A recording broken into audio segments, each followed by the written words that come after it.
હું અને મારા સિસ્ટર બંને રડવા લાગે. કારણ કે એક ક્ષણ યાદ આવી જાય ને બેનને અરે એ સમય જોયેલો છે. વ્યાજે પૈસા લાવીને આજ મને ભણાવીને આજે આ લેવલે હું પહોંચ્યો છું.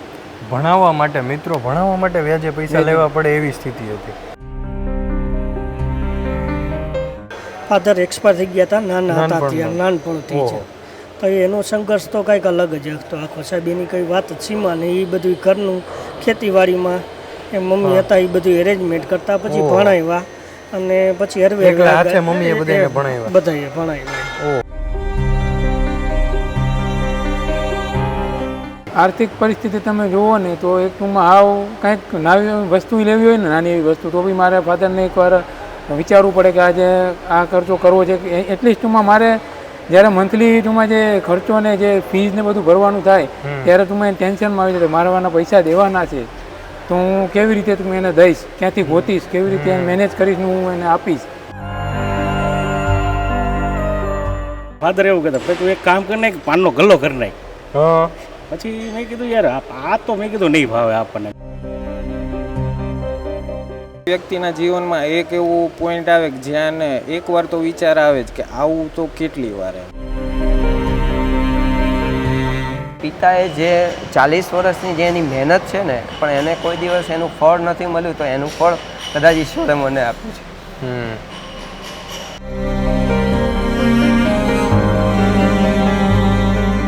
વાત જ ન કરી, ખબર જ હતી કે આપણી પાસે કોઈ પાસે કઈ છે નહીં, ભાઈને આવડું મોટું આપણે કરવાનું છે, બધાએ ભેગું કરવાનું છે. એટલે બધાને પહેલેથી જ એ રીતનું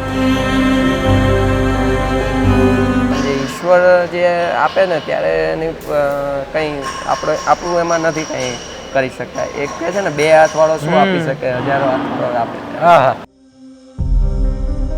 મિત્રો, વાત ગુજરાતીમાં આજે એક એવા 5 મિત્રોની વાત કરવી છે કે જે ખૂબ જ ગરીબાઈમાંથી આવે છે અને એવો પરિવાર કે 2 છેડા ઘરના માંડ ભેગા થતા હતા. મિત્રો, ગરીબાઈ વચ્ચે ઉછેર થયો એ વાત તો બરાબર, પરંતુ ભણવા માટેની ફીના પણ ફાફા હતા અને સરકારી બસના પાસ કાઢવા માટે પણ નજીવા પૈસા નહોતા. મિત્રો, એટલું જ નહીં, પણ આમાંથી એક મિત્રએ બાળપણમાં પોતાના પિતાની છત્રછાયા ગુમાવી દીધી અને બાળપણમાં જ આવી ગયો જવાબદારીનો બોજ. સંઘર્ષના તોફાન વચ્ચે ઉછરેલા મિત્રોએ 12 કલાકની નોકરી છોડી અને એક નવી શરૂઆત કરવાનો નિર્ણય લીધો.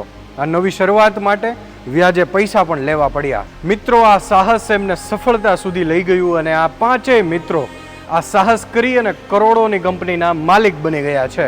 મિત્રો, આપણે વાત કરી રહ્યા છીએ RPPL કંપની ચલાવતા 5 મિત્રોની. તો આવો વધુ વાત ન કરતા સીધા જ એમની સાથે વાત કરીએ વાત ગુજરાતી પર.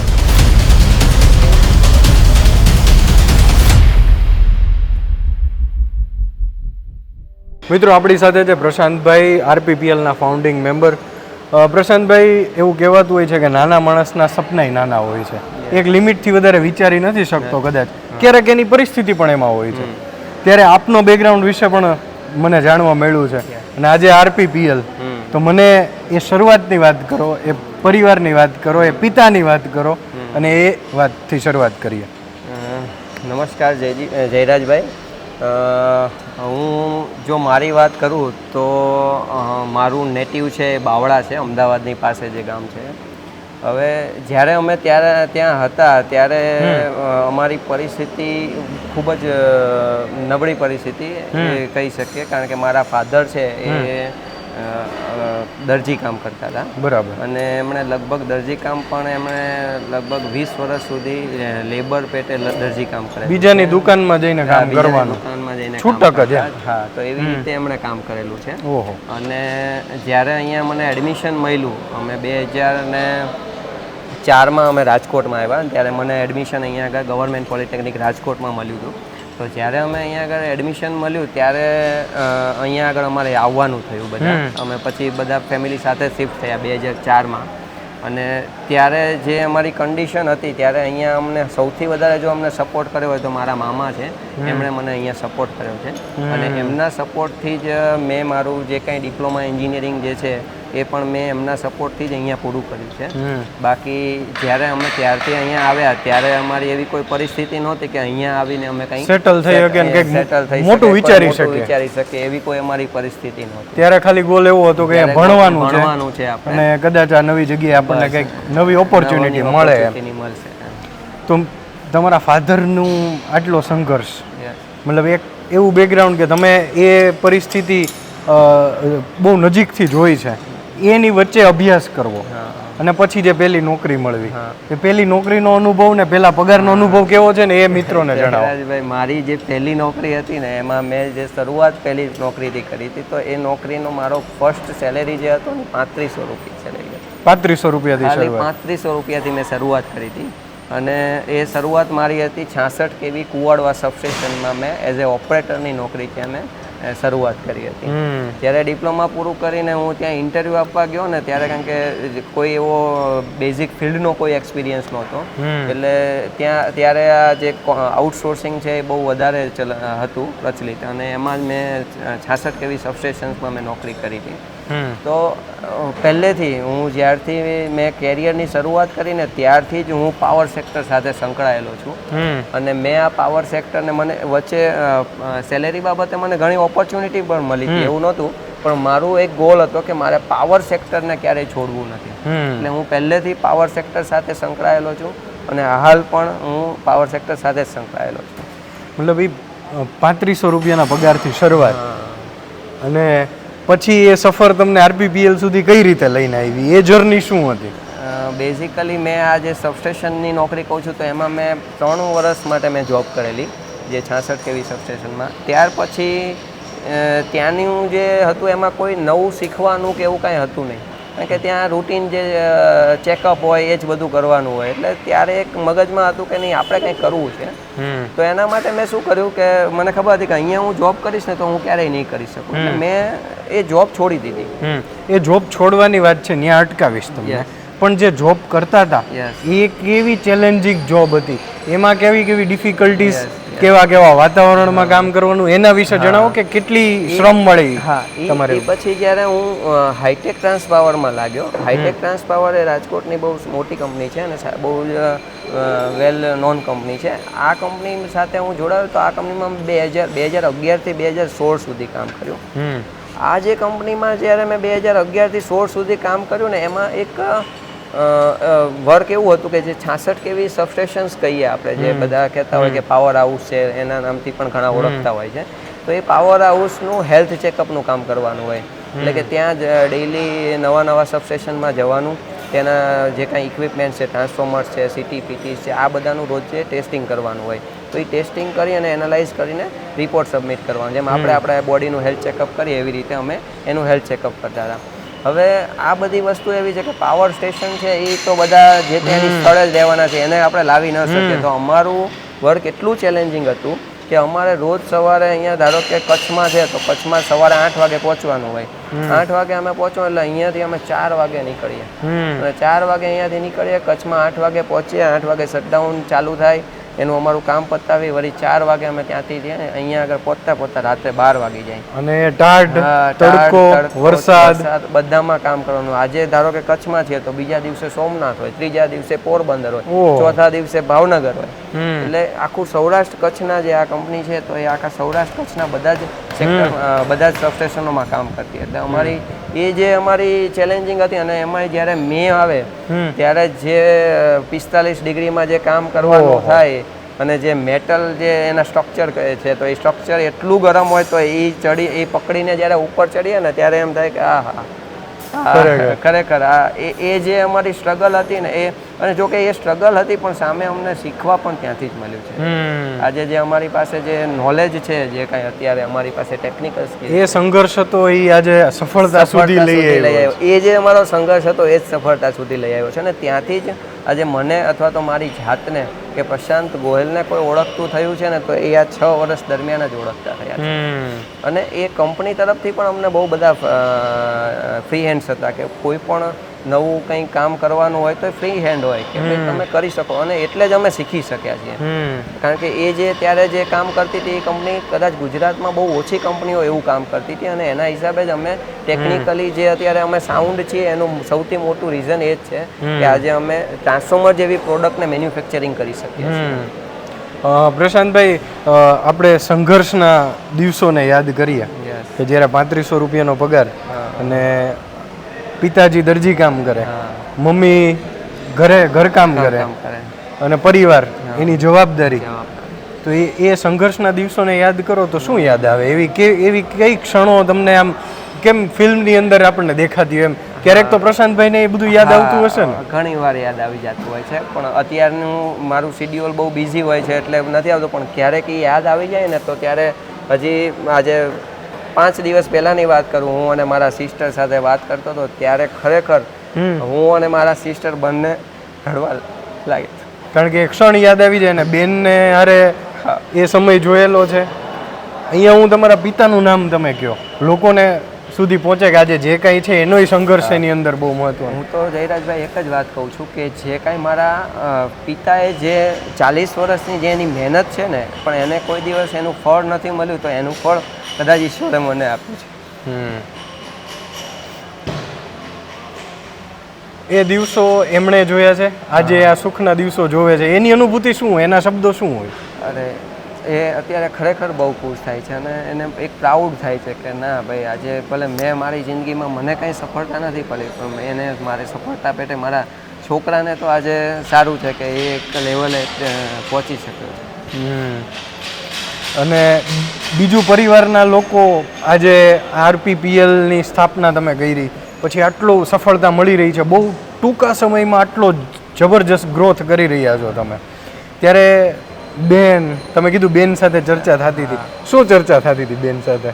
બસ એ જ ચર્ચા થતી હોય કે હું જ્યારે અત્યારે હમણાં BNI માં જોડાયો છું, પ્લસ ઘણી જે બધી અત્યારે હું એક્ટિવિટી પણ કરી રહ્યો છું, તો હું જ્યારે પણ ચર્ચા કરતો હોય કે ભાઈ બેન આપણે પહેલાં કેવું હતું એમ, કે અત્યારે જે તો આપણે છૂટથી પૈસા વાપરી શકીએ છીએ, બધું છે. મેઇન તો એ છે કે જ્યારે અમે બાવળા હતા ત્યારે બહુ એટલે બહુ આજે મારા એક નાનકડી વાત કરું તો મારા સિસ્ટર જ્યારે અમદાવાદ કોલેજ કરતા તો એનો જ્યારે પાસ કઢાવવો હોય ને તો અમારે અઠવાડિયું વેઇટ કરવો પડતો. ઓહો, કે ભાઈ આ પાસ કઢાવવો છે તો અઠવાડિયું વેઇટ કરો ભાઈ, પછી આપણે એનો પાસ પૈસાનું સેટિંગ થશે પછી આપણે કઢાવશું. આ કન્ડિશન હતી. જ્યારે અત્યારે આપણે એ કરતાં બહુ સારી કન્ડિશને છીએ અને આપણી મહેનત અને સાચું તો એક છે કે ઈશ્વરને મહેનત તો બધા કરતા જ હોય છે, પણ જે ઈશ્વર જે આપે ને ત્યારે એની કંઈ આપણું એમાં નથી કંઈ કરી શકતા. એક કહે છે ને 2 હાથવાળો શું આપી શકે, 1000 હાથવાળો આપે. હા, 1000 હાથવાળો આપતો હોય એમ કહે છે પ્રશાંતભાઈ. પ્રશાંતભાઈ, સંઘર્ષની વાત કરી તમે કે એક સમયે બેનનો પાસ કઢાવવો હોય તો અઠવાડિયું રાહ જોવી પડતી, અને પિતા જે દરજી કામ કરતા હતા ત્યારે ઘણીવાર વાલીઓનું પણ એવું હોય કે હું આ કામ કરું છું તો મારો દીકરો આ કામ કરે. એની વચ્ચે આ અભ્યાસનું અને બેનના અભ્યાસનું ઘરનો માહોલ ત્યારે કેવો હતો? ત્યારે એવું હતું જયરાજભાઈ કે આજે બેનને પહેલાં અહીંયા આગળ એડમિશન મળ્યું હતું નર્સિંગમાં, તો એ અહીંયા આગળ શિફ્ટ થઈ ગઈ હતી અને એમાં બી અમે જ્યારે પણ પૈસા માટેની જ્યારે વાત આવતી ત્યારે બધું અટકતું, પણ ત્યારે બી એક પડોશી હતા એમણે સપોર્ટ કર્યો હતો અને બેન અહીંયા આવી ગઈ અને એણે અહીંયા ચાલુ કર્યું. અને નસીબ જો કે મને અહીંયા આગળ ગવર્મેન્ટ કોલેજમાં એડમિશન મળ્યું, એટલે મારા માટે તો એ પૈસા બહુ મોટી મહત્વ નહોતું, પણ આજે ત્યાં આગળ એક મને ગવર્મેન્ટમાં એડમિશન મળી ગયું, મારા માટે બધું કોઈ પ્રશ્ન નહોતો. પરંતુ ત્યારે એક હતું કે નહીં, આપણે ભલે ગવર્મેન્ટ કોલેજમાં તો ગવર્મેન્ટ, પણ એક વખત આપણે અહીંયાથી ભણશું ને તો કંઈક આપણે કરવું છે એમ. પરિસ્થિતિએ શીખવાડ્યું છે કે કંઈક આગળ કરવું છે. કારણ કે જો કંઈ ન કરે તો ત્યાં ને ત્યાં જ રહેવાનું હતું, એ તો નક્કી જ હતું. પણ આજે કંઈક કરશું તો આપણે કંઈક કરશું, અને ત્યારે પછી જનરલી એવું જ માઇન્ડસેટ રાખ્યું હતું કે ભાઈ નહીં, આપણે કંઈક ને કંઈક નવું કરશું. અને હાલ પણ અત્યારે મારો માઇન્ડસેટ તમે જુઓ તો હંમેશા લાઈફ લોંગ લર્નિંગનો જ છે. મને અત્યારે કોઈ કંઈ શીખવાનું કહે તો હું શીખવા, જે માઇન્ડસેટ પહેલેથી જ છે મારો, અને એના હિસાબે જ આજે જે કાંઈ છું હું અહીંયા આગળ, તો એના લીધે જ છું હું અહીંયા આગળ. પ્રશાંતભાઈ, એક સ્ટેબલ એક સારી નોકરી મળી ગઈ અભ્યાસ પછી, સારું ધીમે ધીમે એમાં ગ્રોથ થઈ રહ્યો હતો, સારી સેલરી મળી રહી હતી. વળી પાછું એમ થયું કે એકવાર કે હવે પાછું રિસ્ક લેવું છે અને પાછું વ્યાજે પૈસા લઈ અને આ બિઝનેસની શરૂઆત કરવી. આ શું માહોલ હતો, એ શું સમય હતો ને એ શું સ્ટોરી હતી, એ મને સાંભળવી છે. આમાં એવી વાત છે જયરાજભાઈ કે મારું છે ને પહેલેથી ગોલ એવો હતો કે મારે કંઈક ઘરનું કંઈક એટલે કે પોતાનો કંઈ બિઝનેસ કરવો છે. એ ગોલ પહેલેથી મારો રહ્યો હતો. અને જે અમે મહેનત અમે જે 6 વર્ષ કરી છે તો એમાં ક્યાંક ને ક્યાંક અમે એવો શીખવાનો પ્રયત્ન કર્યો છે કે ભાઈ આપણે જે કંઈક શીખ્યા હશું ને તો આપણે કંઈક કરી શકશું. તો જ્યારે પણ અમે અહીંયા આગળ આજે મને ત્યાં આગળ લગભગ મારો 40-45 હજારની આજુબાજુ પગાર હતો જ્યારે મેં આ નોકરી કરી 2015 આ 16-17ની વાત કરું છું. તો આ 2016-17માં લગભગ મારો પગાર 40-45 હજાર સેલેરી હતો. અને એવામાં છે ને અમને એવો વિચાર આવ્યો કે હવે કંઈક આપણે કરવું છે ને એમાં વિચાર આવવા પાછળ પણ એવું બધું હતું કે અમારું જે ટેકનિકલ સ્કિલ હતી ને એ જે ગવર્મેન્ટ ઓફિસરો જોતા.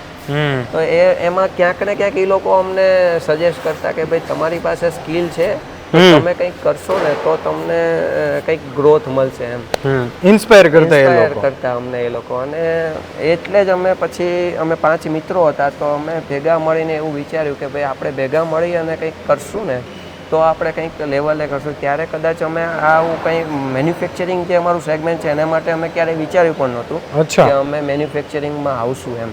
કારણ કે ત્યારે અમારો ગોલ એક જ હતો, કારણ કે એક રિસ્ક લેવાનું હતું. રિસ્ક એવું હતું કે ભાઈ સેલેરી 45,000નો છોડી અને બિઝનેસ ચાલુ કરવાનો છે એમ.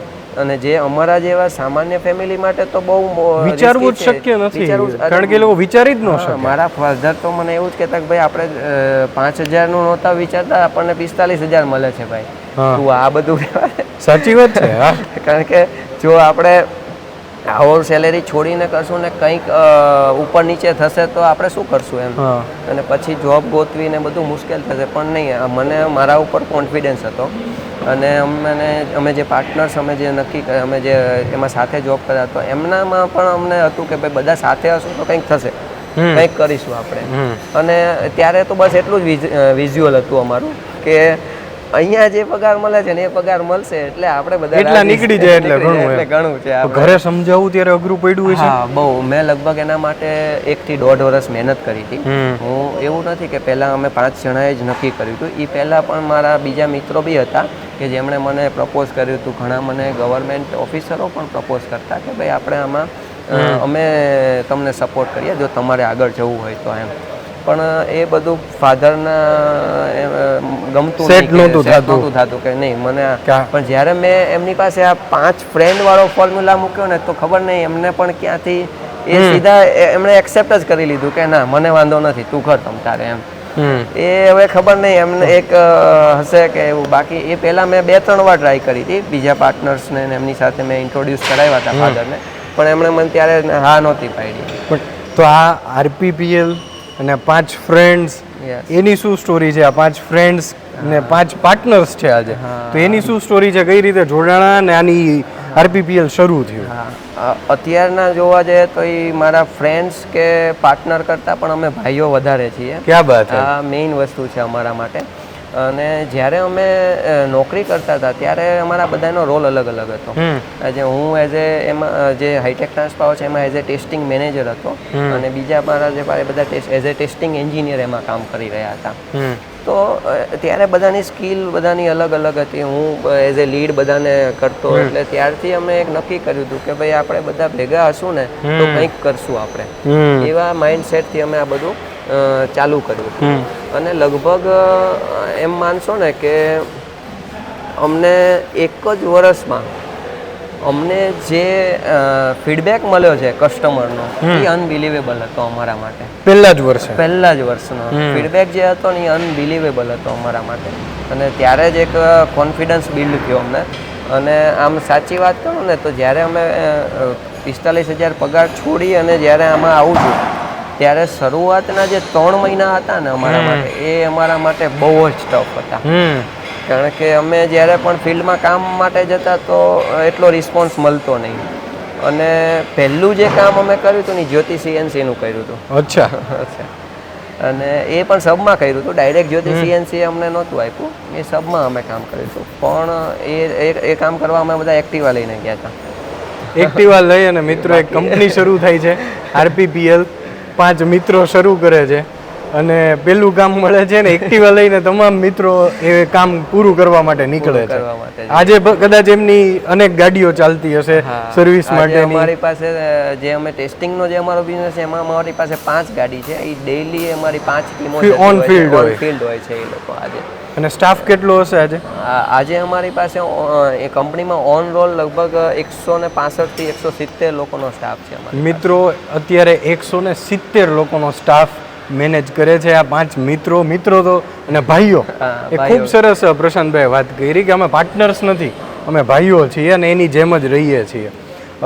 તો જ્યારે આ મૂક્યું ને પહેલા 3 મહિના જે અઘરા હતા એક્ટિવા લઈને નીકળતા તમે, તો એ સંઘર્ષવાળી શરૂઆત કેવી હતી? હા, ત્યારે એક તો ખાસ તો છે ને ડર હતો એક મનમાં કે આપણે આ બધું કર્યું છે, આ બધું વિચાર્યું છે, આ શું થશે, હવે આપણે કેવી રીતે આગળ જશું. અને એ જે સંઘર્ષ હતો ને એ સંઘર્ષ તો કરતા રીતે મેઇન વસ્તુ શું હતી કે અમે જે કાંઈ પાર્ટનર્સ હતા ને એમાંથી 5માંથી 4 જણા એવા હતા કે જે લોકો વ્યાજે રૂપિયા લઈ આવ્યા હતા. ઓહો, મતલબ એવા ગર્ભ શ્રીમંત કોઈ નથી કે ઇન્વેસ્ટ કરી શકે. 5માંથી 4 મિત્રો એવા હતા કે જે અમે વ્યાજે પૈસા લઈને આમાં રોકાણ કર્યું. 3 લાખ રૂપિયા વ્યાજે લઈને આવ્યા હતા. ઓહો. હું તમને આજે એ કહી દઉં કે અમે બધાએ 3 લાખનું જ ઇન્વેસ્ટમેન્ટ કર્યું છે. અને જે કાંઈ આજે અમારી પાસે જે છે એ અમે આમાંથી જ બધું બિલ્ડ કર્યું છે. તો એ 3 લાખ રૂપિયાનું જે અમારું ઇન્વેસ્ટમેન્ટ હતું ને, તો તમને ખબર છે કે વ્યાજે લઈ આવ્યા હોય એટલે બેકગ્રાઉન્ડમાં તો કઈ હોય જ નહીં એમ. તો હવે જો કામ નહીં મળે તો પગાર ક્યાંથી કાઢશું, શું કરશું, વ્યાજ કેમ ભરાશે, આ બધી ચેલેન્જો હતી અમારા માટે.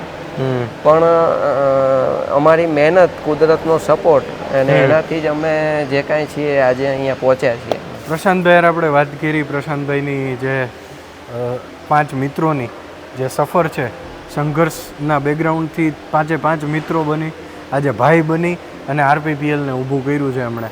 અત્યારે ચિરાગભાઈ આપણી સાથે છે. ચિરાગભાઈ, RPPLની શરૂઆત એ પહેલાંની સ્ટોરીને મારે જાણવી છે. તો એ પહેલાં કેવું ફેમિલી બેકગ્રાઉન્ડ, કેવી પરિસ્થિતિ અને ત્યાંથી આ ધીમે ધીમે સફરની શરૂઆત થઈ, એના વિશે વાત કરો. આમ જુઓ તો એક સામાન્ય ફેમિલી બેકગ્રાઉન્ડમાંથી જ આવું છું, બરાબર. કે મારા ફાધર છે એક નાની એવી સ્ટોપની પેઢીમાં જોબ કરતા હતા. અને કેવું ગામ તમારું અને વતન કયું તમારું? મારું આમાં મૂળ વતન છે ખેડા જિલ્લો કપડવંજ. હા. જે ગાંધીનગર કપડવંજ હાઈવે ઉપર મારું ગામ આવે, જલોયા કરીને ગામ છે, એનું હું રહેવાસી છું. અને મારે 1 વીઘું જમીન છે. 1 વીઘા જમીન છે, એ જલોયા ગામના પાદરમાં આવેલી છે. અને મારા ફાધર હતા એ શોપની પેઢીમાં જોબ કરતા હતા અને ટોટલ 15 વર્ષ જોબ કરી છે શોપની પેઢીમાં. અને વ્યાજે પૈસા લાવીને આજ મને ભણાવીને આજે આ લેવલે હું પહોંચ્યો છું. ભણાવવા માટે, મિત્રો ભણાવવા માટે વ્યાજે પૈસા લેવા પડે એવી સ્થિતિ હતી. એ પરિવારનું અને તમારા પિતાનું એ વખતનું આર્થિક ઘરની પરિસ્થિતિ કેવી? આર્થિક પરિસ્થિતિ તમે જુઓ ને તો એક ટૂંકમાં હાવ કંઈક નવી વસ્તુ લેવી હોય ને, નાની એવી વસ્તુ, તો બી મારે ફાધરને એકવાર વિચારવું પડે કે આજે આ ખર્ચો કરવો છે. એટલીસ્ટ ટૂંકમાં મારે જ્યારે મંથલી ટૂંકમાં જે ખર્ચો ને જે ફીઝ ને બધું ભરવાનું થાય ત્યારે ટૂંકમાં ટેન્શનમાં આવી જાય મારવાના પૈસા દેવાના છે, તો હું કેવી રીતે તું એને દઈશ, ક્યાંથી ગોતીશ, કેવી રીતે એને મેનેજ કરીશ ને હું એને આપીશ. એટલે ટૂંકમાં બહુ સારી એવી સ્ટ્રગલ કરી છે.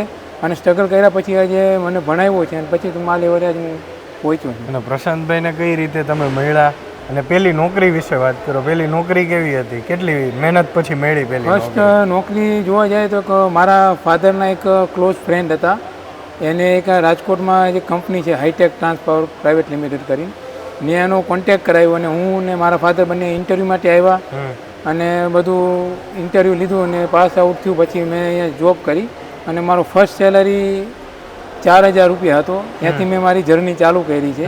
અને જોઈનિંગ કર્યા પછી ટૂંકમાં 21/9/2011થી પ્રશાંતભાઈ સાથે મારો સફર ચાલુ થયો અને એના નીચે જ હું તૈયાર થયેલો છું. આજે 6 થી 7 વર્ષ એની નીચે મેં કામ કર્યું અને પછી ધીમે ધીમે હું એની ગાઈડલાઈન પ્રમાણે તૈયાર થયો અને ઘડાણો, બરાબર. બાકી પહેલાં તો મને કોઈ પણ જાતનું કાંઈ નોલેજ હતું નહીં. એક ફ્રેશ મતલબ એક જાતનું નાનું બાળક હોય એવી રીતનું ટૂંકમાં મારું આખું બિહેવિયર હતું, બરાબર. એના નીચે મને ટૂંકમાં બધું નોલેજ મળ્યું અને મને ગાઈડ કર્યો, આવી રીતે આ કરાય, આવી રીતે કોમ્યુનિકેશન કરાય, વાતચીત કેવી રીતે કરવી, એ બધું એના થ્રુ જ હું શીખેલો છું. જેનો જેટલો આભાર માનું એટલો ઓછો છે હું પ્રસાદભાઈનો આજની હાલની તારીખે. ચિરાગભાઈ, તમે કીધું કે એ વખતે તમે અને તમારા પપ્પા અહીંયા ઇન્ટરવ્યૂ દેવા માટે આવ્યા છે, કપડવંજથી અહીંયા આવ્યા હશો, તો ત્યારે કેવી સ્થિતિમાં અહીંયા આવવાનું થયું અને મનમાં શું ચાલતું હતું કે નોકરી નહીં મળે તો શું થશે, કેવું થશે, આવા અનેક વિચારો આવતા હોય અને તમે કીધું કે ત્યારે જ મને કંઈ ખબર ન પડતી, એટલે તો એ શું હતું? આમ જુઓ તો ત્યારે તો હા હું ફ્રેશ જ હતો, મને કોઈ જાતનું કંઈ ખ્યાલ હતો નહીં. અને એક તો પહેલાં તો ડર હતો કે ઇન્ટરવ્યૂ કેવી રીતનું હોય છે, અને હું કોઈ દી ક્યાંય બહાર નીકળેલો હતો નહીં, એટલે ફરજિયાત મારા ફાધરને મારી સાથે લાવવા પડે એમ જ હતા.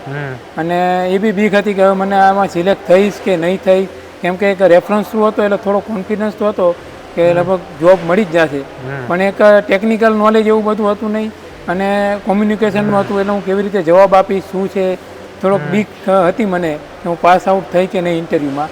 પણ રાજકોટ આવ્યા, એક બસ સ્ટેન્ડની પાછળ એક હોટલ છે ત્યાં અમે રોકાણા હતા અને સવારમાં ઇન્ટરવ્યૂ દીધું અને પાસ આઉટ કરી અને મને ટૂંકમાં અઠવાડિયા પછી એને જોઈનિંગ માટેનો એપ્રોચ કર્યો કે તમે આવી જાઓ.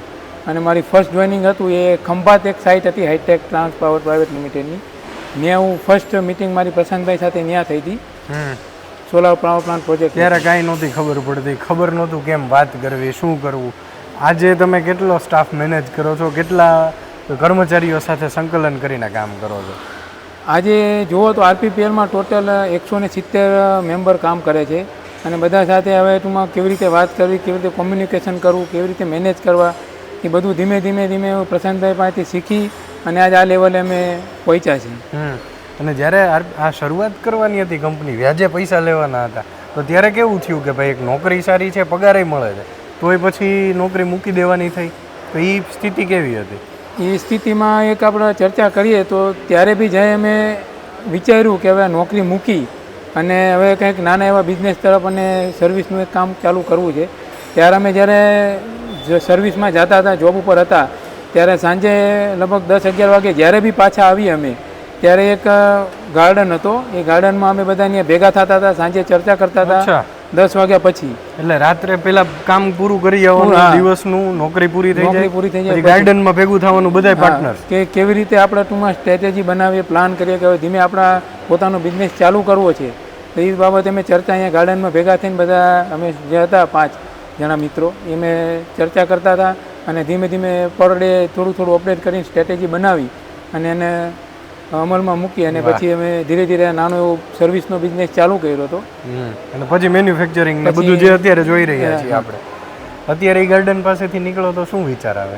અત્યારે એ ગાર્ડન પાસેથી તમે નીકળીએ ને તો એ અમારી મેમરી એ ટાઈપની છે કે જ્યારે જાય તો એ દિવસોમાં ભૂલી શકીએ એમ જ નથી, કેમ કે એ દિવસો એવા હતા મારા માટે રંગીન કે ભાઈ એને એ જગ્યાએથી અમે અમારી ટૂંકમાં જર્ની ચાલુ કરી, સ્ટ્રેટેજી બનાવી અને અહીંયાથી જ અમે ગ્રો કર્યો છે. તો મિત્રો આ હતા ચિરાગભાઈ, એમને એમની સ્ટોરી વિશે વાત કરી. આવા 5 મિત્રો છે, પાંચેયની કંઈક અલગ અલગ સ્ટોરી છે, તો એમની સાથે આપણે વાત કરીશું. મિત્રો 5 પાર્ટનર્સ નહીં પણ 5 ભાઈઓએ મળીને શરૂઆત કરી એવું પ્રશાંતભાઈએ કીધું કે અમે પાર્ટનર્સ નથી, મિત્રો છીએ અને અમે બધા ભાઈઓની જેમ રહીએ છીએ. તો આ બીજા પાર્ટનર્સ પણ આપણી સાથે છે.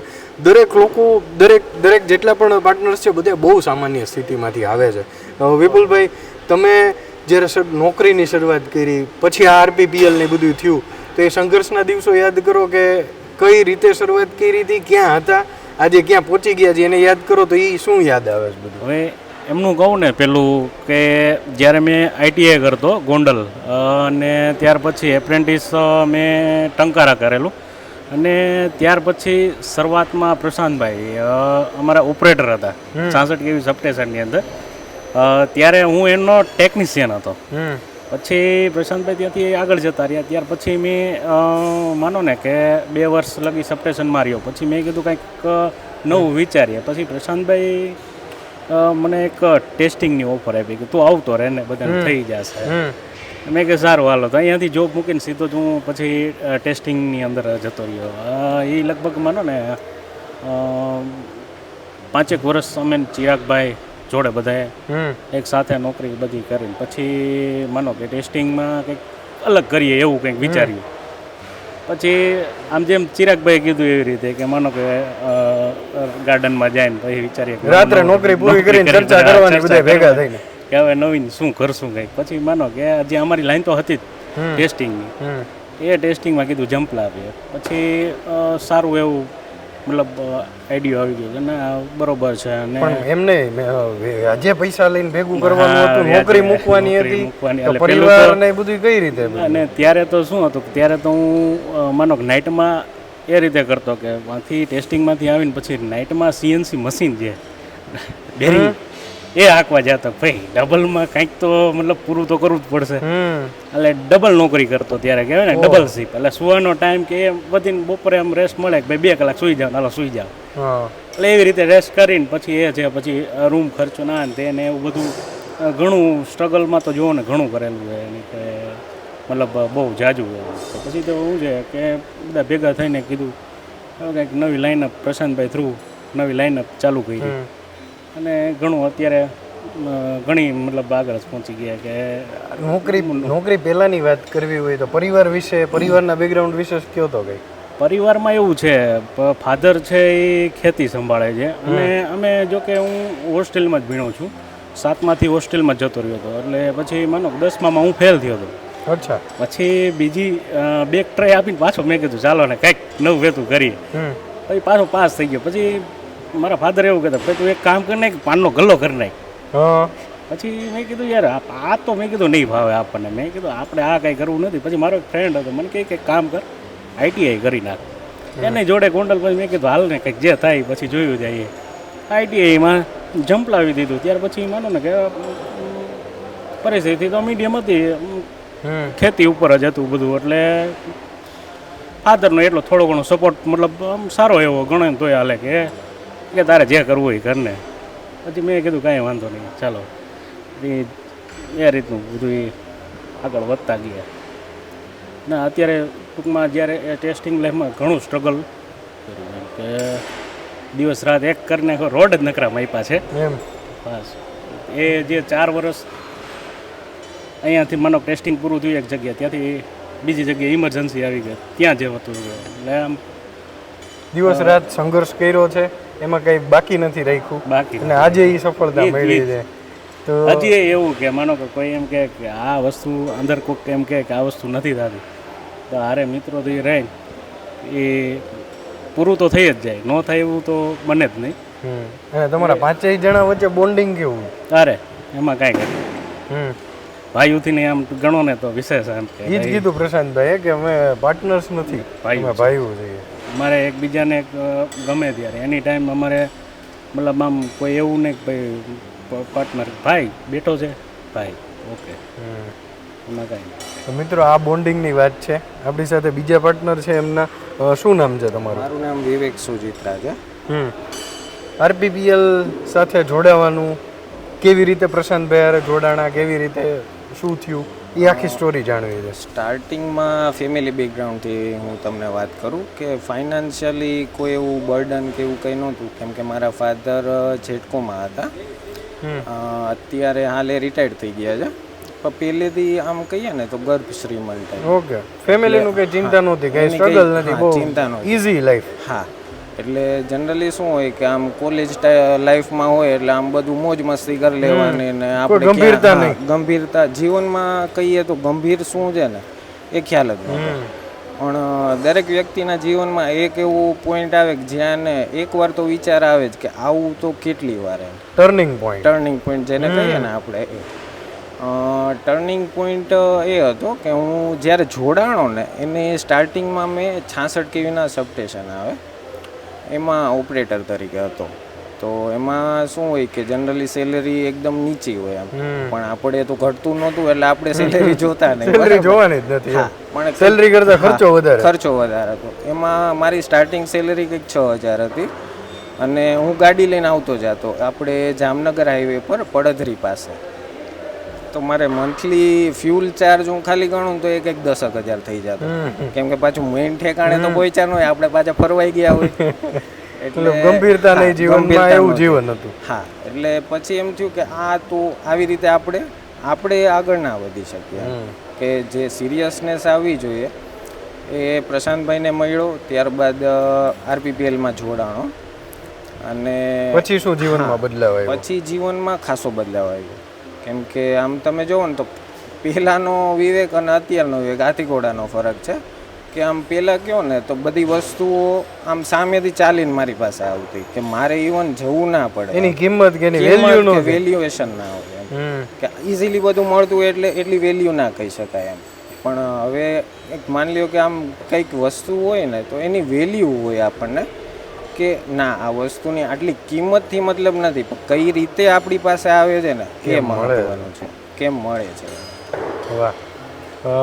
વધુ એક પાર્ટનર બીજા આપણી સાથે છે મેહુલભાઈ.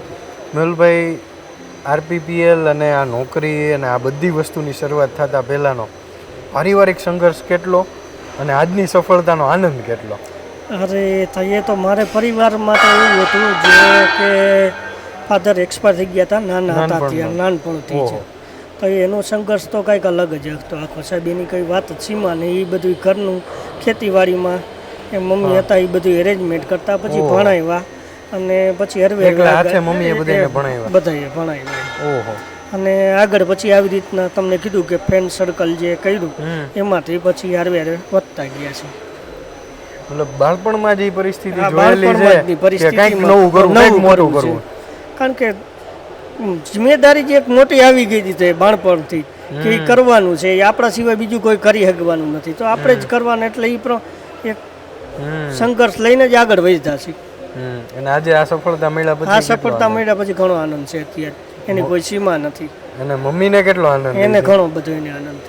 આરપીપીએલ તમારી સ્ટોરી શું છે? અમે બધાએ વિપુલભાઈ છે, ચિરાગભાઈ અને હું પોતે, અમે બધા પહેલાં એક કંપનીમાં જોબ કરતા ટેસ્ટિંગની. એમાં મેં તો દસકો પૂરો કર્યો છે, 10 વર્ષ. દસકો કાઢી નાખ્યો આ જ ફિલ્ડમાં? આ જ ફિલ્ડમાં. એટલે બધાએ હારે જોબ કરતા અને હારે પછી મળીને તમે શરૂ કર્યું, ચાલુ કર્યું. પણ એ પહેલા એ જે દસકાનો સંઘર્ષ છે અને એ દસકા પહેલાનો જે સંઘર્ષ છે એ કેવો હતો? એ પહેલાં હું આઈટીઆઈ કરતો, આઈટીઆઈ પૂરું થયું મારે, પછી હું નાની મોટી કંપની 2-3 ફેરવી લીધી. પછી એક કંપની હાઈટેક કરીને છે એમાં જોબ કરતા અમે. ત્યાંથી પછી અમે પ્રશાંતભાઈ, વિપુલભાઈ, ચિરાગ ને બધા એમ હારે જોડે રહેતા અને બધા એક હારે ગ્રુપમાં મળીને ભાઈની તરીકે રહેવા માંડ્યા. અને પછી બધાને એમ થયું કે ભાઈ હવે આપણું પોતાનું કંઈક આવું કરી તો કંઈક આગળ વધીએ એમ કરતાં કરતાં પછી બધાય ભેગા થઈને વાત કરી, ચર્ચા આવી રીતને પછી બધાય ભેગા થયા એકબીજા.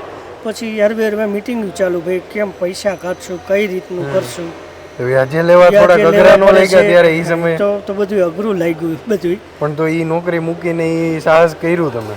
નોકરી મૂકીને સાહસ કર્યું, ઘણું કર્યું. પહેલાં શરૂઆતમાં મળતી નહોતી સેલરી અમને. એ અમે બહુ સંઘર્ષ કર્યો, એટલે 1.5 વર્ષ બહુ સંઘર્ષ કર્યો એમ. એ એમાં ઇન્વેસ્ટ કર્યું હતું તો એ સેલરી બધું એમાં રોટેશનમાં જ ફેરવતા જે આવતું એમાં. એ ગાડી ભાડું આ તે બધું એમાં કીટું લેવામાં નહીં. બહુ મોટો સંઘર્ષ કર્યો અમે. એટલે કોઈને કોઈ કહી ન શકતું એમ કે મારે જરૂર છે એમ. વાત જ ન કરી. ખબર જ હતી કે આપણી પાસે કોઈ પાસે કાંઈ છે નહીં, ભાઈને આવડું મોટું આપણે કરવાનું છે, ભેગું કરવાનું છે. એટલે એ બધાને પહેલેથી જ એ રીતનું એક ધ્યેય હતો કે કોઈ માણસ ટેસ્ટિંગમાં ગયો હોય, આજે એ ગયો હોય કચ્છમાં, તો એ 4 વાગે બીજી ગાડી પડી જ હોય, એમાં ઉતરીને બીજી ગાડીમાં બેસીને વયો જતો. એવું સંઘર્ષ કરીને આ લેવલે અમે પહોંચ્યા છીએ. પ્રશાંતભાઈ, આરપીપીએલની શરૂઆત, તમારા સંઘર્ષ, પરિવાર અને 5 મિત્રો અને 5 ભાઈઓ સાથે આરપીપીએલની શરૂઆત થઈ એની વાત કરી.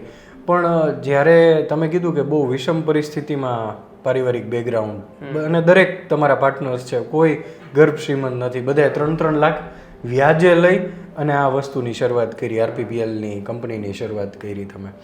તો ત્યારે આવી સ્થિતિમાં અનેક યુવાનો હશે કે જેની આજુબાજુની પરિસ્થિતિ, ઘરની સ્થિતિ બહુ ખરાબ છે. ત્યારે એને કઈ રીતે ટકી રહેવું, એને શું વિચારવું, કઈ રીતે આ શરૂઆત કરવી, એવા કેટલા યુવાનો હશે કે જેને સ્ટાર્ટઅપ કરવું છે.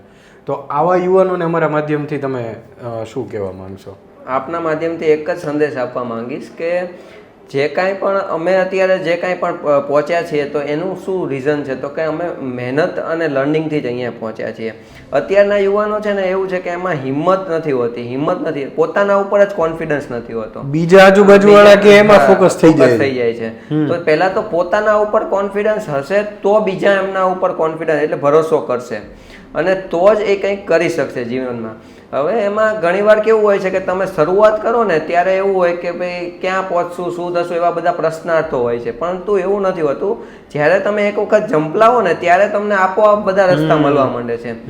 જ્યારે અમારી જ વાત કરીએ તો અમે એવું હતું કે જ્યારે અમે શરૂઆત કરવી હતી ત્યારે અમારી પાસે એક જ વિઝન હતું કે અમે ટેસ્ટિંગ માટેનું અમે શરૂઆત કરતા હતા, તો કે ટેસ્ટિંગનું યુનિટ અમે ચાલુ કરવું હતું. તો હવે ત્યારે અમે એવું વિચાર્યું નહોતું કે અમે મેન્યુફેક્ચરિંગમાં આવશું કે આટલા બધા આગળ આવશું કે એવું. પરંતુ જ્યારે અમે એકવાર અંદર આવીએ છીએ તો તેમાંથી જ અમને બધી આપોઆપ રસ્તા મળતા જાય છે કે ભાઈ આમાંથી હવે આપણે આ કરી શકીએ છીએ, હવે અત્યારનું તો અમારું વિઝન એવું જ થઈ ગયું છે કે હવે અમે જે નેક્સ્ટ અમારી જે પ્રોડક્ટ છે એ હજી અમારી 5 પ્રોડક્ટ હજી પાઇપલાઇનમાં છે, તો એ પ્રોડક્ટ અમે લોન્ચ કરવાના છીએ. તો આવી રીતે બધાને પણ જેમ તમે તમારી જિંદગીમાં કંઈક નક્કી કરશો કે મારે આ કરવું છે તો એક વખત એમાં જશો તો પછી આપોઆપ એના રસ્તા તમને મળવા પહેલું પગથિયું ચડવાનું છે, શરૂઆત કરવાની છે.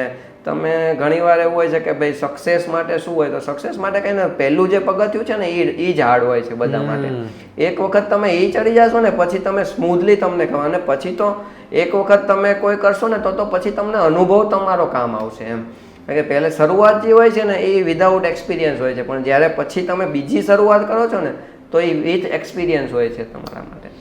બીજું પ્રશાંતભાઈ એ પૂછવા માંગીશ કે આપણે આરપીપીએલની વાત કરીએ છીએ તો એકચ્યુઅલી આરપીપીએલ છે શું પ્રોડક્ટ્સ બનાવે, શું સર્વિસ આપે છે, એના વિશે સમજવું છે. આરપીપીએલ છે એ પહેલાં તો અમારી આખી કંપનીનું શોર્ટ ફોર્મ છે. આખું અમારી કંપનીનું નામ છે Rajkot power trans private limited. આ આખું અમારી કંપનીનું નામ રાજકોટને નામ ડેડિકેટેડ છે, રાજકોટને ડેડિકેટ કરેલું છે. અને એના માટે પણ એક સ્ટોરી છે એ હું તમને કહું કે અમે રાજકોટ નામ શું લેવા સિલેક્શન કર્યું. રાજકોટ નામ સિલેક્શન કરવા પાછળ એવું હતું કે સૌ પહેલાં અમે શરૂઆત કરી ને ત્યારે હનીવેલ એન્જિનિયરિંગ અમારી ફર્મ હતી, પાર્ટનરશિપ ફર્મ હતી. તો આ પાર્ટનરશિપ ફર્મમાં જ્યારે અમને 1 વર્ષમાં એટલો ફીડબેક સારો મળ્યો કે અમને કસ્ટમર એટલા સારા મળ્યા, તો અમને એમ થયું કે હવે આપણે પ્રાઇવેટ લિમિટેડમાં અત્યારથી જ જવું જોઈએ. તો હનીવેલ એન્જિનિયરિંગ અમને પ્રાઇવેટ લિમિટેડમાં ટ્રાન્સફર મળ્યું નહીં ગવર્મેન્ટ્સના નોર્મ્સ પ્રમાણે. તો એના હિસાબે અમારે નવું નામ ગોતવાનું હતું.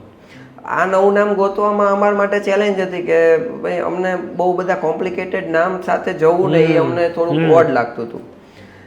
એક દિવસ અમે બધા મિત્રો જે અમારા છે અમે બધા સાથે બેઠા, પાર્ટનર્સ કે ભાઈઓ જે અમે કહીએ છીએ, અને અમે બધાએ વિચાર્યું કે શું નામ રાખવું છે. અને સડનલી એકવાર વિચાર આવ્યો મને કે ભાઈ આપણે એક એવું છે, મને ટ્રિગર થયું કે ભાઈ આપણે કોઈ રાજકોટના નથી, બધા બહારથી આવીને રાજકોટમાં વૈસા છીએ. બધાની આ જ રીતની સ્ટોરી છે અને બધાની આ જ રીતની હિસ્ટ્રી છે. તો અમને અહીંયા આવ્યા ને એટલે બધાને એક સારું પ્લેટફોર્મ મળ્યું છે, રાજકોટ આપ્યું છે અમને એમ. તો પછી શું લેવા, એટલે મનમાં એવું થયું કે રાજકોટ આપણા માટે લકી છે એના માટે, એટલે અમે કોઈ પણ જાતની બીજું મગજ વાપર્યા વગર અમે નક્કી કર્યું કે આપણી કંપનીનું નામ આપણે રાજકોટ જ રાખશું. એટલે અમે આખું કંપનીનું નામ બનાવ્યું Rajkot power trans private limited. અને હવે શું સર્વિસ ને શું છે? અમે જ્યારે શરૂઆત કરી હતી 2018માં ત્યારે અમે એક સર્વિસ બિઝનેસથી શરૂઆત કરી હતી. આ સર્વિસ બિઝનેસ એટલે એવો બિઝનેસ છે કે જેમાં 66 kV સબસ્ટેશન્સ હોય છે, 220 અને 400 kVના જે સબસ્ટેશન મોટા હોય છે એ સબસ્ટેશનનું રૂટીન હેલ્થ ચેકઅપનું કામ કરવાનું. જેમ આપણે આપણી બોડીનું હેલ્થ ચેકઅપ કરાવીએ એવી રીતે આ બધા સબસ્ટેશન્સ હોય છે એનું પણ હેલ્થ ચેકઅપનું કામ કરતા હોય છે. તો એ કામ અમે શરૂઆત ત્યાંથી કરી હતી. તો એ કામ અમે કરીએ છીએ. કોઈ નવું સબસ્ટેશન બને ને તો જ્યારે એને ચાર્જ કરવાનું હોય ને તો એ પહેલાં બહુ બધા ટેસ્ટ કરવા પડે. તે એને રેડી ફોર કમિશનિંગ કરવા માટે પણ આપણી ટીમ છે. તો એ બિઝનેસ અમારો એક છે. અને 2020માં અમે ટ્રાન્સફોર્મર મેન્યુફેક્ચરિંગમાં ઝંપલાવ્યું હતું અને ત્યારથી અમે 2020થી ટ્રાન્સફોર્મર મેન્યુફેક્ચરિંગ કરીએ છીએ. એટલે એ છે ઇલેક્ટ્રિકલ ટ્રાન્સફોર્મર, સાદી ભાષામાં કહીએ આપણે તો ટીસી. તો એ જે ટીસી છે એ બનાવવાનું આપણે 2020માં ચાલુ કર્યું છે. અને એમાં બધા આમ તો કોઈ ટીસી કે ટ્રાન્સફોર્મરમાં કંઈ ફરક નથી હોતો, પણ એના જે ઉપયોગ થાય છે, ધારો કે ઇન્ડસ્ટ્રીમાં ઉપયોગ થાય તો એને ડિસ્ટ્રીબ્યુશન ટ્રાન્સફોર્મર કહેવાય, સોલારમાં ઉપયોગ થાય તો સોલાર ટ્રાન્સફોર્મર કહેવાય, પવનચક્કીમાં ઉપયોગ થતો હોય તો એને આપણે વિન્ડ ટ્રાન્સફોર્મર કહેતા હોય છે. પછી ધારો કે ફોર્જિંગ પ્લાન્ટમાં કોઈ ફર્નેસને ચલાવવા માટે ઉપયોગ થાય તો એને ફર્નેસ ટ્રાન્સફોર્મર કહેવાતું હોય છે. એટલે આ રીતે એ ટ્રાન્સફોર્મરના બધા નામ એપ્લિકેશન વાઇઝ એના નામ આપેલા છે. તો આપણું બેઝિકલી જે કામ છે ને એ ઇલેક્ટ્રિકલ ટ્રાન્સફોર્મર મેન્યુફેક્ચરિંગનું કામ છે. પ્રશાંતભાઈ, ખૂબ સરસ. અત્યારે 170 નો સ્ટાફ તમારો ટીમ કામ કરી રહી છે અત્યારે. તો તમે જ્યારે સંઘર્ષના દિવસોમાં જ્યારે નોકરી કરતા ત્યારે શું ફેસ કરેલું, અને અત્યારે તમારા જે એમ્પ્લોઈઝ છે એ શું ફેસ નથી કરતા, એમના માટે તમે શું ચેન્જીસ લાવ્યા છો વર્ક કલ્ચરમાંથી લઈને બધી વસ્તુમાં? શું એમ્પ્લોય માટે વિચાર કરીને રૂલ્સ બને છે કંપનીમાં? બહુ બધા ફરક છે, કારણ કે હું પોતે ત્યાં કામ કરીને આવ્યો છું. બધે જે ફિલ્ડમાં જે કામ કરેલું છે એ ફિલ્ડમાં મેં કામ કરેલું છે. ત્યાંની ચેલેન્જીસો બહુ અલગ હોય છે. એ ઓફિસમાં બેઠેલા વ્યક્તિને ન ખબર હોય કે ત્યાં ફિલ્ડની શું ચેલેન્જ હોય છે. તો અમે જ્યારે અમારી કંપનીની શરૂઆત કરી ને ત્યારે અમારો પહેલેથી ગોલ હતો કે RPPL ફેમિલી બનાવવું છે આપણે. તો એક ફેમિલી કલ્ચરથી અમે કામ કરીએ છીએ. હાલ અહીંયા આગળ કોઈ બોસિઝમ જેવું છે જ નહીં. હું અત્યારે જ્યારે પણ અહીંયા આવું તો ગમે ત્યારે કોઈ પણ વ્યક્તિ સાથે એકદમ વ્યવસ્થિત રીતે વાત, બધું એના પરિવારથી લઈને બધી ચર્ચા થઈ શકે. હું બધા સાથે જમવા બેસી જાઉં છું, નાસ્તો અમે કરતા હોય તો બધા સાથે પરિવારની જેમ જ અમે રહેતા હોઈએ છીએ જનરલી. અને એવું કોઈ અહીંયા આગળ કોઈને પણ, ધારો કે મારી નીચેની જે ટીમ છે કે જેની નીચે જે બધા માણસો કામ કરે છે, તો એ લોકોને પણ ક્લિયર કટ સૂચના છે કે બધાનું જે ટ્રીટ છે ને એ એઝ એ ફેમિલી થવું જોઈએ. એમને અહીંયા જે ફેમિલીની જે હૂંફ છે ને એ મળવી જોઈએ. અને તો જ, અને કલ્ચર અમે એટલું વ્યવસ્થિત રાખીએ છીએ કે જેથી કરીને એ લોકોને અહીંયા કામ કરવાની મજા આવે. જો અહીંયા બોસિઝમ આવી જશે ને તો એક છે ને ટાર્ગેટ ને, ભલે ટાર્ગેટ તો બધી કંપનીમાં હોય છે, પણ એને જે ટ્રીટ કરવાના જે છે ને એ બહુ અમે સોફ્ટ કોર્નર કામ કરે છે. આ ધારો કે હું તમને વાત કરું તો અમારી ટેસ્ટિંગની જે ટીમ છે, તો અમારી 15 જણાની ટેસ્ટિંગની ટીમ છે. એ છોકરાઓ સવાર, શિયાળો, ઉનાળો અને ચોમાસું આ દરમિયાન એ લોકો ફિલ્ડમાં જઈને કામ કરતા હોય છે. વિચાર કરો કે અમુક વખતે 45 ડિગ્રીની તાપમાં એ લોકો સ્ટ્રક્ચર ચડી અને ઉપર હાઈટ ઉપર ચડીને કામ કરતા હોય. હવે એ લોકો માટે અમે એવી વ્યવસ્થા કરી કે જ્યારે પણ કામ ન હોય ને ત્યારે તમારે ઘરે રહેવાનું, એને ફરજિયાત ઓફિસે નહીં આવવાનું. વાહ, કારણ કે એ સિવાય તો કરીને જ આપે છે ને, આપે જ છે અમને. ધારો કે બિચારા સવારે 4 વાગે જાય છે, રાત્રે 12 વાગ્યા સુધી કામ કરે છે. હવે એવું જ્યારે સિઝન હોય ત્યારે કામ કરતા હોય છે, ત્યારે ઓફ સિઝનમાં અમારી પાસે કામ ન હોય ત્યારે અમે કહીએ કે ભાઈ તમે ઘરે રહો, અમારે એવું કાંઈ છે નહીં કે ભાઈ તમે ઓફિસે આવો. બધા ઘણા મતલબ ઘણા એમ્પ્લોયર્સની માનસિકતા એવી હોય કે અહીંયા આવીને બેસવાનું, બસ, ભલે કાંઈ ન કરવું હોય. એમાં મોન્સૂનનો જે પીરિયડ હોય ને ત્યારે અમારે કામ, ટેસ્ટિંગનું જે કામ છે એ બહુ ઓછું હોય, કારણ કે મોન્સૂનમાં વરસાદ ચાલુ એટલે કામ થવાનું નથી. પણ એ છોકરાઓને એ લગભગ એવા બધા છોકરાઓ છે જયરાજભાઈ કે લગભગ જ્યારથી શરૂઆત કરીને કંપની ત્યારથી અમારી સાથે જોડાયેલા. ઓહો, મતલબ એને એ પરિવારની ભાવના થઈ કે શરૂઆતથી હજી સુધી એ લોકો અમારી સાથે કન્ટિન્યુ છે. અને એના હિસાબે જ આજે અમારો જે કહેવાય ને કે અહીંથી લીવ કરવાનો જે રેશિયો છે ને એ બહુ ઓછો છે અમારો. હવે હું બીજું એ કહેવા માંગુ છું કે અમારા જે અત્યારે સ્ટાફ છે બધો, તો અમે જે સ્ટાફમાં અત્યારે બધા જ મિત્રો, જે અમારો ટોટલ સ્ટાફ, ઓલ કેટેગરીનો જે સ્ટાફ છે, તો અમે બધા સાથે જમીએ છીએ. અને સાથે જમીએ છીએ એવું બધા માટે એક જ, જ્યારે હું જમું છું એ જ જમવાનું એમની માટે પણ, ફૂડ પણ સેમ, અને કંપની તરફથી જ છે, બધું કંપની તરફથી જ છે. તો આ પણ અમારું એક અહીંયા આગળ અમે કલ્ચર ડેવલપ કર્યું છે, અને જેનાથી છે ને એક ફેમિલીની ભાવના બધામાં ક્રિએટ થાય છે. તો આનાથી હું કદાચ તમારા વાત ગુજરાતીના માધ્યમથી એવું પણ કહેવા માંગુ છું કે ઇલેક્ટ્રિકલ એન્જિનિયર અથવા તો ઇલેક્ટ્રિકલ ડિપ્લોમા એન્જિનિયર અથવા તો ઇલેક્ટ્રિકલ ITI કરેલા કોઈ પણ જે સારા છોકરાઓ હોય, જેનામાં ધગસ હોય કે ભાઈ આપણે કંઈક સારી કંપનીમાં જવું છે અથવા તો ક્યાંય આપણે આપણું ફિલ્ડ કરવું છે, તો એના માટે હું ઇન્વાઇટ કરું છું કે અમારા ઈમેલ ID ઉપર એ લોકો આપણે એમના રિઝ્યુમ પણ મોકલી શકે છે. અને એ આપણને મોકલશે તો આપણે ડેફિનેટલી એમાંથી જે સારા કેન્ડિડેટ્સ હશે એમને આપણે વેલકમ કરીએ. મોટી વાત પ્રશાંતભાઈ કરી રહ્યા છે કે એમણે એમની કંપનીના દરવાજા તમારા માટે ખુલ્લા મૂક્યા છે. એ ઈચ્છે છે કે યોગ્ય યુવાનોને યોગ્ય ઓપોર્ચ્યુનિટી મળે. ખરેખર પ્રશાંતભાઈ, આ તો બહુ વાતમાં તમે બહુ મોટી વાત કહી દીધી. કેટલા યુવાનો હશે કે જેનામાં ટેલેન્ટ છે પણ યોગ્ય પ્લેટફોર્મ નહીં મળતું હોય.